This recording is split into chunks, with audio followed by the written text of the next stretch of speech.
తండ్రి కుమార పరిశుద్ధాత్మకు మహిమ కలుగునుగాక. ఈనాటి జీవవాక్యం. భారముచే అలసి సొలసియున్న సమస్త జనులారా, నా యొద్దకు రండు, మీకు విశ్రాంతి నొసగెదను.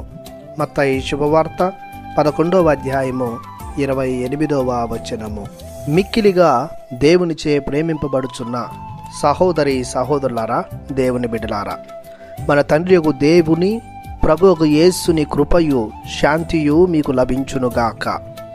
ప్రభు అయిన యేసు ఈ వచనం ద్వారా అనేక రకాలైన బరువులచే ఇబ్బంది పడుతున్న సమస్త జనులను తన వద్దకు పిలుస్తూ తమ బరువుల నుండి విశ్రాంతినిస్తానని భరోసానిస్తున్నారు.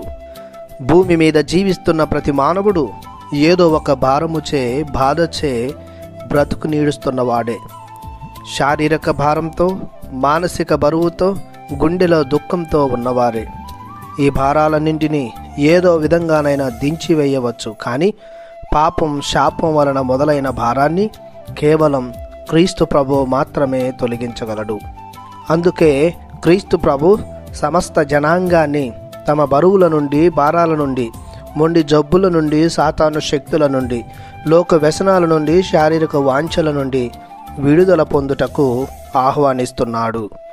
ఇవన్నీ మనుషులను కృంగదీసేవే, నిరాశ నిస్పృహలకు గురి చేసేవే, బలహీనపరిచి జీవితం మీద విరక్తిని కలిగించేవే, తప్పుడు ఆలోచనలను కలగజేసి ప్రాణాన్ని హరింపజేసేవే. తనను నమ్మిన వారు కృంగిపోవడం, బాధపడటం, జీవితాన్ని భారంగా భావించడం క్రీస్తు ప్రభునికి నచ్చదు. ఆయన చెంత చేరిన వారిని తన రెక్కలలో భద్రపరుస్తూ కాచి కాపాడుతాడు. అలసటను తీర్చి, ఆశను కూర్చి అందలమెక్కిస్తాడు. అనురాగంతో, ఆప్యాయతతో అనుచరణలో దాచుకుంటాడు.